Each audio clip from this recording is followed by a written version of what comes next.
कभी सोचा है कि क्यों कुछ लोगों की तरफ पैसा खिंचा चला आता है और वहीं कुछ लोग जिंदगी भर उसके लिए मतलब जूझते रहते हैं। हम्म। आज हम इसी उलझन की तह तक जाने की कोशिश करेंगे। हमारे पास धन सृजन की मानसिकता, 21 दिन की चुनौती पर कुछ नोट्स और लेख हैं। हाँ, और ये सवाल बहुत आम है। बिल्कुल। अक्सर हमें लगता है कि भाई अमीर बनना, ये अच्छी नौकरी या शायद फैमिली बैकग्राउंड उसी का नतीजा है। सही। लेकिन ये जो स्रोत है हमारे पास, वो इशारा करते हैं कि असली खेल तो शायद दिमाग के अंदर चल रहा है। हमारी सोच का, हमारी प्रोग्रामिंग का। हाँ, और ये बात दिलचस्प है क्योंकि अगर आप सोचें तो पैसा कमाना, बचाना, निवेश करना, ये सब इंसानी इतिहास में बहुत नई चीजें हैं। अच्छा। हाँ, मतलब लाखों साल तक हमारे पूर्वज तो बस शिकार और पेट भरने की फिक्र में थे। पैसा, व्यापार, ये सब तो बहुत बाद में आया। तो इसका मतलब ये हुआ कि हमारा दिमाग जो लाखों साल के उस माहौल में ढला है, वो पैसे रुपए के मामले में शायद उतना नेचुरली माहिर नहीं है। एग्जैक्टली। फाइनेंस उसके लिए एक तरह से नया सब्जेक्ट है, एक नई भाषा। तो आज जो हम ये पड़ताल कर रहे हैं, उसका मकसद है ये समझना कि पैसे को लेकर हमारी सोच आखिर बनती कैसे है, और क्या वाकई, जैसा ये स्रोत कहते हैं, इसे बदला जा सकता है। हाँ, यही जानना है कि ये वेल्थ माइंडसेट और स्कैरसिटी माइंडसेट क्या भला है। हमारे पैसे से जुड़े विश्वास, वो गहरे वाले, वो कैसे बनते हैं?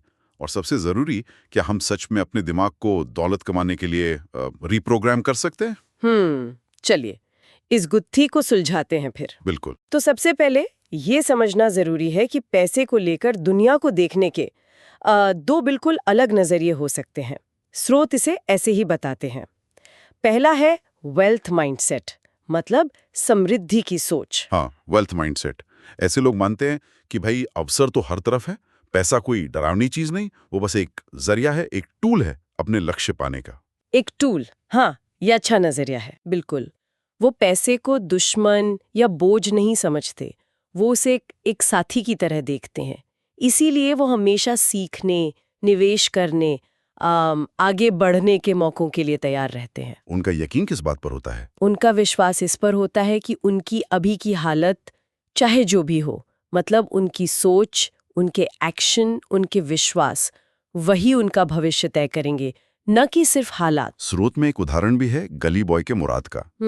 वो मुश्किल हालात में था, पर उसके अंदर वो एक यकीन था कि भाई मेरे टैलेंट में दम है, संगीत की दुनिया में मेरे लिए जगह है और मैं मेहनत करके अपनी किस्मत बदल सकता हूँ। ये सिर्फ उम्मीद नहीं, ये अवसरों को देखने का एक तरीका है। बिल्कुल। यही है वेल्थ माइंडसेट। और फिर इसका ठीक उल्टा? हाँ, इसके बिल्कुल विपरीत है स्कैरसिटी माइंडसेट, मतलब कमी की सोच। ऐसे लोग मानते हैं कि दुनिया में संसाधन, मौके, पैसा सब लिमिटेड है, सीमित है। जैसे कि एक केक है और सबके हिस्से में बस थोड़ा ही आ सकता है। हाँ, कुछ वैसा ही। पैसा कमाना बहुत मुश्किल है, पेड़ पर नहीं उगता, पहाड़ चढ़ने जैसा है। उनकी सोच पर ना एक डर और चिंता हावी रहती है, कहीं कुछ खो ना जाए, कुछ गलत ना हो जाए। और इस डर का नतीजा क्या होता है फिर? नतीजा, वो जोखिम लेने से बचते हैं। कोई नया मौका आता भी है तो उसे शक से देखते हैं, या सोचते हैं अरे नहीं, ये मुझसे नहीं होगा, और पीछे हट जाते हैं। स्रोत में 3 इडियट्स के राजू रस्तोगी का जिक्र है। उसके फैसले हमेशा डर से आते थे, है ना?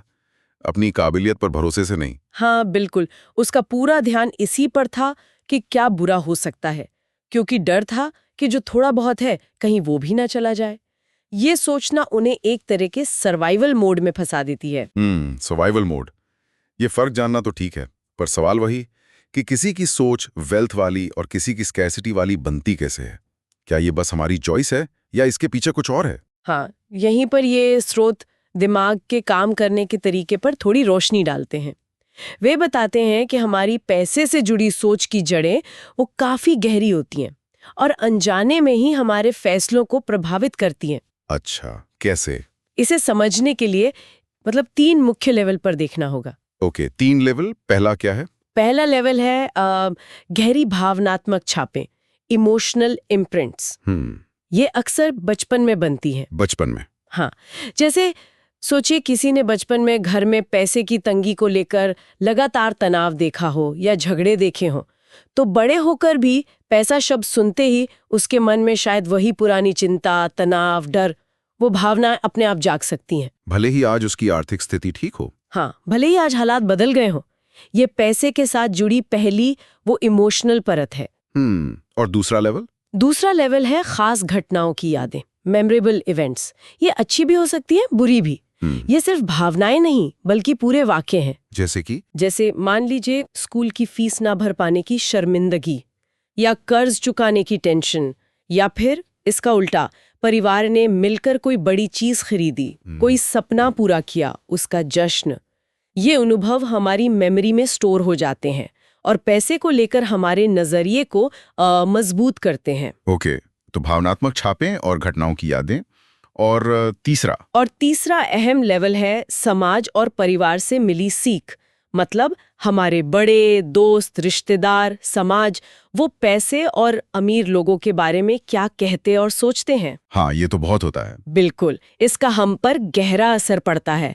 अगर हमने बार बार सुना है, अरे पैसे वाले तो बेईमान होते हैं, या अपनी चादर देखकर ही पैर फैलाने चाहिए, तो ये बातें कहीं ना कहीं हमारे दिमाग में बैठ जाती हैं। और पॉजिटिव बातें भी तो होती होंगी। हाँ बिल्कुल, जैसे पैसा कमाने के लिए मेहनत और दिमाग दोनों चाहिए, या निवेश करना समझदारी है। ये सब बातें भी असर डालती हैं। तो ये तीनों चीजें, इमोशनल छापें, घटनाओं की यादें और बाहरी सीख, ये मिलकर क्या बनाती हैं? ये मिलकर बनाती हैं हमारी मनी स्क्रिप्ट्स। स्रोत ये शब्द इस्तेमाल करते हैं। मनी स्क्रिप्ट्स ये क्या है? पटकथा जैसी? हाँ बिल्कुल, मतलब पैसे को लेकर हमारे दिमाग में पहले से लिखी हुई पटकथाएं, हमारे ऑटोमेटिक विचार, ऑटोमेटिक भावनाएं। जैसे ही पैसे का जिक्र आता है या कोई स्थिति आती है, ये स्क्रिप्ट्स अपने आप दिमाग में चलने लगती हैं। अच्छा, तो ये स्क्रिप्ट्स कैसी हो सकती हैं? कुछ उदाहरण है? हाँ, कई तरह की हो सकती हैं। स्रोत कुछ बताते हैं। जैसे किसी की स्क्रिप्ट हो सकती है, पैसा संभालना सिरदर्द है, इससे दूरी रहो। किसी और की, मैं कभी अमीर नहीं बन सकता, मेरी किस्मत में ही नहीं है। कोई सोचता है पैसा ही सब कुछ है, तो कोई कहता है पैसा जरूरी है पर सब कुछ नहीं। और कुछ लोग तो पैसे की बात करना भी अच्छा नहीं समझते। हाँ, वो भी एक स्क्रिप्ट है। पैसे की बात करना छोटी सोच है। यही स्क्रिप्ट्स तय करती हैं कि हम पैसे को लेकर कैसा महसूस करते हैं और फिर कैसे फैसले लेते हैं। यहाँ एक चौंकाने वाली बात भी है इन दस्तावेजों ने। कहते हैं कि बहुत से लोगों के लिए पैसा खोने का डर, हाँ, पैसा पाने की खुशी से कहीं ज्यादा ताकतवर होता है। बिल्कुल सही कहा। और यही डर है जो स्कैर्सिटी माइंडसेट को और मजबूत करता है, उसकी जड़ को गहरा करता है। ये डर इतना ज्यादा हो सकता है कि लोग मौके भी छोड़ देते हैं। हाँ, अच्छे भले अवसर ठुकरा देते हैं सिर्फ इसलिए कि कहीं नुकसान ना हो जाए। स्रोत एक रिसर्च का भी जिक्र करते हैं। उसमें कॉलेज की होशियार छात्राओं में भी वेल्थ या दौलत शब्द को लेकर एक हिचक देखी गई। अच्छा, उन्हें क्यों हिचक थी? उन्हें लगता था कि दौलतमंदी वो उनके लिए नहीं बनी है, वो किसी और के लिए है। और वजह शायद वही पुरानी मनी स्क्रिप्ट्स जो बचपन से सुनी सुनाई बातों से बनी थी। जैसे लड़कियों को पैसे कमाने की क्या जरूरत, या औरतें हिसाब किताब में कच्ची होती हैं, ऐसी बातें। लेखकों का तर्क है कि अगर कोई दौलत को अपना लक्ष्य ही नहीं मानेगा, उसे अपनाएगा ही नहीं, तो उसे हासिल करना तो और भी मुश्किल हो जाएगा। ये तो काफी सोचने वाली बात है। इसका मतलब अपनी इन अंदरूनी मनी स्क्रिप्ट्स को पहचानना बहुत जरूरी है अगर हम कोई बदलाव चाहते हैं तो। हाँ, लेकिन इन्हें पहचाने कैसे? ये तो अक्सर पर्दे के पीछे चलती रहती हैं। सही कहा। इसके लिए स्रोत सुझाते हैं कि हम खुद से कुछ गहरे सवाल पूछें, जैसे हम अपनी ही सोच की जासूसी कर रहे हों। अच्छा, जासूसी? कैसे सवाल? पूरी ईमानदारी से इनके जवाब ढूंढने से हमारी छिपी हुई स्क्रिप्ट सामने आ सकती हैं। पहला सवाल, पैसे से जुड़ी आपकी सबसे पुरानी याद कौन सी है? सबसे पुरानी याद? हाँ, बचपन में घर पर पैसे को लेकर कैसी बातें होती थी? आपको पहली पॉकेट मनी मिली तो क्या किया? उड़ा दी या बचाई? इन यादों में शुरुआती स्क्रिप्ट्स की झलक मिल सकती है। ठीक है। दूसरा सवाल, आज पैसे के बारे में सोचने पर कैसा महसूस होता है? चिंता होती है, उत्साह आता है, या टालमटोल करने का मन करता है? क्या आप अपने फाइनेंस को आत्मविश्वास से देखते हैं या उससे बचते हैं? तीसरा, अमीर लोगों के बारे में आपकी क्या राय है? क्या वो आपको लालची लगते हैं या मेहनती और समझदार? क्या आप उनसे जलते हैं या उनसे कुछ सीखना चाहते हैं? आपकी ये राय आपकी अपनी स्क्रिप्ट्स का आईना हो सकती है। चौथा सवाल क्या है? और चौथा, अगर अचानक कोई बड़ा अनचाहा खर्चा आ जाए तो आपकी पहली प्रतिक्रिया क्या होती है? एकदम घबरा जाते हैं या शांति से सोचते हैं कि इसका हल कैसे निकाला जाए?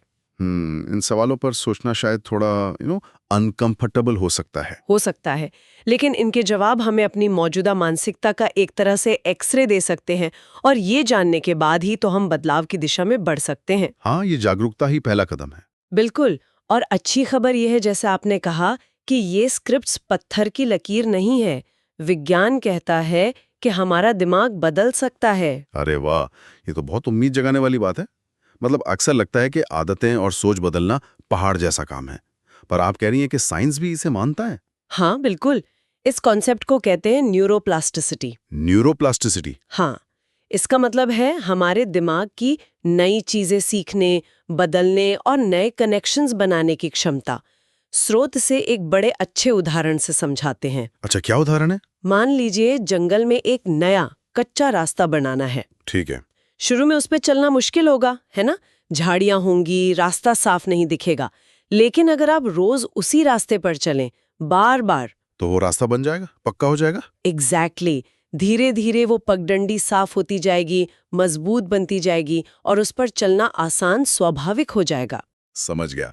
तो जैसे कच्चा रास्ता पक्का बनता है, वैसे ही नए विचारों और आदतों को बार बार दोहराने से हमारे दिमाग में भी नए मानसिक रास्ते बन सकते हैं। बिल्कुल। और पुराने जो शायद हमें पीछे खींच रहे हैं, वो कमजोर पड़ सकते हैं। और कई मशहूर किताबें हैं ना, जैसे rich dad poor dad, the psychology of money. हाँ हाँ, सुनी है। वो कहीं ना कहीं इसी सिद्धांत पर आधारित हैं कि अपनी सोच बदलकर हम अपनी वित्तीय हकीकत को बदल सकते हैं। स्रोत इसी न्यूरोप्लास्टिसिटी का फायदा उठाकर वेल्थ माइंडसेट बनाने के लिए 7 प्रैक्टिकल कदम सुझाते हैं। अच्छा, 7 कदम। ये सुनने में काफी ठोस लग रहा है। क्या है ये कदम? पहला क्या है? पहला कदम है, पैसे के प्रति अपना नजरिया बदलें। उसे तनाव का कारण मानना बंद करें। उसे एक साधन समझें, एक टूल जो आपको आजादी देगा, सुरक्षा देगा, सपने पूरे करने में मदद करेगा। मतलब दुश्मन नहीं, दोस्त समझें। हाँ बिल्कुल। और पैसा कम है, कमाना मुश्किल है वाली सोच की जगह प्रचुरता मतलब अबंडेंस पे ध्यान दें।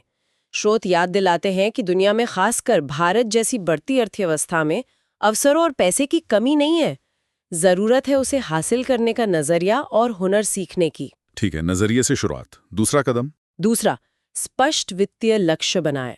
Clear financial goals. सिर्फ अमीर बनना है ये काफी नहीं है। तय करें कितना पैसा, कब तक और उस पैसे से क्या हासिल करना चाहते हैं। फिर इन बड़े लक्ष्यों को छोटे मैनेजेबल कदमों में तोड़ें। जैसे साल में 1 लाख बचाने के लिए हर महीने लगभग 8,500 बचाना। हाँ, ये करने लायक लगता है। स्रोत इसकी तुलना वीडियो गेम से करते हैं। हाँ। हर लेवल पार करने पर अच्छा लगता है ना, और अगला लेवल पार करने का हौसला मिलता है। ये वीडियो गेम वाली बात अच्छी लगी। तीसरा कदम क्या है? तीसरा, निरंतर वित्तीय साक्षरता, कंटिन्यूअस फाइनेंशियल लर्निंग। ये बहुत जरूरी है। मतलब सीखते रहना। हाँ, जैसे कोई नई भाषा सीखनी हो या कोडिंग सीखनी हो तो पढ़ना समझना पड़ता है ना। बिल्कुल। वैसे ही पैसे को समझने और बढ़ाने के लिए उसके बारे में लगातार सीखना होगा। फाइनेंस, निवेश, बजटिंग, अर्थव्यवस्था। रोज थोड़ा पढ़ें, सुने या सीखें, चाहे 10-15 मिनट ही क्यों ना हो। ये ज्ञान आपको बेहतर फैसले लेने में मदद करेगा। लेकिन कई बार लगता है कि ये सब सीखने के लिए सही लोग नहीं मिलते आसपास, या माहौल नहीं होता। हाँ, यही चौथा कदम आता है। सही माहौल बनाएं। Create the right environment. अगर आपके आसपास वेल्थ माइंडसेट वाले लोग कम हैं, तो आपको खुद ऐसा माहौल तैयार करना होगा। कैसे? प्रेरक किताबें पढ़ें, पॉडकास्ट सुनें, उन लोगों की जीवनियां पढ़ें जिन्होंने मुश्किलों से निकलकर कुछ बड़ा किया। स्रोत धीरूभाई अंबानी का वो किस्सा बताते हैं। हाँ, वो महंगे होटल में चाय पीने वाला। हाँ। वो संघर्ष के दिनों में भी महंगे होटलों में सिर्फ इसलिए चाय पीने जाते थे ताकि अमीरों की बातें सुन सके, उनके सोचने का तरीका समझ सके। माहौल हमारे विश्वासों पर गहरा असर डालता है। सही बात है। 5वां कदम क्या है? 5वां, समाधान उन्मुख बने। Become solution oriented. स्रोत एक कड़वी लेकिन सच्ची बात कहते हैं। मुश्किलें तो अमीर बनने के रास्ते में भी आएंगी और गरीब रहने में भी। ये तो है। फर्क मानसिकता का है। स्कैर्सिटी माइंडसेट वाला इंसान समस्या आते ही हार मान लेगा या किस्मत को कोसेगा। लेकिन वेल्थ माइंडसेट वाला व्यक्ति वो समस्या को एक चुनौती की तरह देखेगा। उसे हल करने की सोचेगा। हाँ, उसे समझेगा, हल निकालेगा, उससे सीखेगा और आगे बढ़ेगा। फोकस प्रॉब्लम पर नहीं, सॉल्यूशन पर। ये बहुत अहम फर्क है। छठा कदम, छठा, विलंबित संतुष्टि का अभ्यास करें। Practice delayed gratification. मतलब अपनी इच्छाओं को तुरंत पूरा करने की जो आदत होती है ना, उस पे थोड़ा कंट्रोल करना सीखें। अच्छा, जैसे कोई चीज पसंद आई तो तुरंत खरीद लेना, उसे थोड़ा रोकना। हाँ, इसका मतलब ये नहीं कि आप आज में जीना छोड़ दें, बल्कि आज की छोटी खुशियों और कल की बड़ी सुरक्षा व लक्ष्यों के बीच एक बैलेंस बनाएं। स्रोत उदाहरण देते हैं, अगर आपको 50,000 रुपए मिले तो शायद कुछ हजार तुरंत खुशी के लिए खर्च करें, लेकिन एक बड़ा हिस्सा भविष्य के लिए निवेश करें। ये एक तरह का इमोशनल कंट्रोल है। संतुलन जरूरी है। और आखिरी 7वां कदम, 7वां, अपना नेटवर्क सोच समझकर चुनें। Choose your network wisely. आप किन लोगों के साथ अपना समय बिताते हैं, इसका आपकी सोच और तरक्की पर बहुत ज्यादा असर पड़ता है। हाँ, कहते हैं संगत का असर। बिल्कुल। तो ऐसे लोगों से जुड़ें जो सकारात्मक हों, जो विकास की बातें करते हों, वेल्थ माइंडसेट रखते हों, और उन लोगों से सचेत रूप से दूरी बनाएं जो हमेशा शिकायत करते हैं, नेगेटिव बातें करते हैं या आपको आपके लक्ष्यों से भटकाते हैं। स्रोत कहते हैं कि सफल लोग अपने नेटवर्क को लेकर बहुत सजग होते हैं। ये 7 कदम तो वाकई बहुत प्रैक्टिकल और पावरफुल लग रहे हैं। मतलब नजरिए से लेकर नेटवर्क तक हर पहलू को छुआ गया है। लेकिन जैसा कि हम जानते हैं, सिर्फ जानना काफी नहीं होता। इन्हें अपनी आदत बनाना, वो असली चुनौती है। बिल्कुल सही कहा। और इसीलिए स्रोत इन कदमों को सिर्फ थ्योरी तक नहीं रखते, वो इन्हें रोजमर्रा की जिंदगी में उतारने के लिए एक 21 दिन की चुनौती का ढांचा सुझाते हैं। 21 दिन की चुनौती? क्यों 21 दिन? देखिए, ये कोई जादुई नंबर नहीं है, लेकिन ऐसा माना जाता है कि 21 दिन किसी नई आदत को शुरू करने और वो जो हमने बात की थी न्यूरोप्लास्टिसिटी, हाँ, दिमाग के नए रास्ते बनाने की प्रक्रिया। हाँ, उसे काम करने का मौका देने के लिए एक अच्छी अवधि है। मकसद है नए सकारात्मक न्यूरल पाथवेज को मजबूत करना। अच्छा, तो इस 21 दिन की चुनौती में करना क्या होता है? क्या ये बहुत मुश्किल है? नहीं, इसे काफी सरल रखा गया है ताकि कोई भी इसे अपना सके। इसके 2 मुख्य हिस्से हैं। ओके, क्या है वो? पहला है सुबह की दिनचर्या, लगभग 15 मिनट। सुबह 15 मिनट, ठीक है। इसमें क्या करना है? दिन की शुरुआत 2-3 मिनट शांत बैठकर करें। बस अपनी सांसों पर ध्यान दें, खुद को वर्तमान में महसूस करें। ओके। फिर अपनी मनी स्क्रिप्ट्स के बारे में लिखें। आपकी पुरानी नेगेटिव स्क्रिप्ट्स कौन सी हैं जिन्हें आप बदलना चाहते हैं, और उनकी जगह आप कौन सी नई पॉजिटिव स्क्रिप्ट्स अपनाना चाहते हैं। लिखने से सोच साफ होती है। लिखना जरूरी है। हाँ। फिर उन 7 कदमों को मन में दोहराएं या लिख लें। आज आप उन्हें कैसे लागू करेंगे। उसके बाद अपने भविष्य के वित्तीय लक्ष्यों की कल्पना करें, विजुअलाइज करें। पैसे को बस एक साधन के रूप में देखें उन लक्ष्यों तक पहुंचने का। और आखिर में? और अंत में 2-3 मिनट उन चीजों के लिए आभार व्यक्त करें, ग्रैटिट्यूड, जो आपके पास पहले से हैं। ये एक पॉजिटिव माइंडसेट बनाने में मदद करता है। सुबह के 15 मिनट, ये तो किया जा सकता है। और दूसरा हिस्सा क्या था? दूसरा है रात की दिनचर्या। ये भी लगभग 15 मिनट की है। रात को सोने से पहले? हाँ, सोने से पहले अपने दिन का छोटा सा मूल्यांकन करें। सोचें कि आज आपने जो किया, सोचा या कहा, क्या वो वेल्थ माइंडसेट के मुताबिक था? कहाँ आप पुरानी स्क्रिप्ट्स में फंस गए? कहाँ आपने वो 7 कदम लागू किए? ये एक तरह की सेल्फ रिफ्लेक्शन है, सेल्फ कोचिंग। अच्छा, खुद का आकलन। हाँ, और फिर कल के लिए एक छोटा सा एक्शन प्लान बनाएं। कल आप इन 7 कदमों को और बेहतर तरीके से कैसे अपना सकते हैं? क्या कोई खास चीज है जो आप कल सीखेंगे या करेंगे?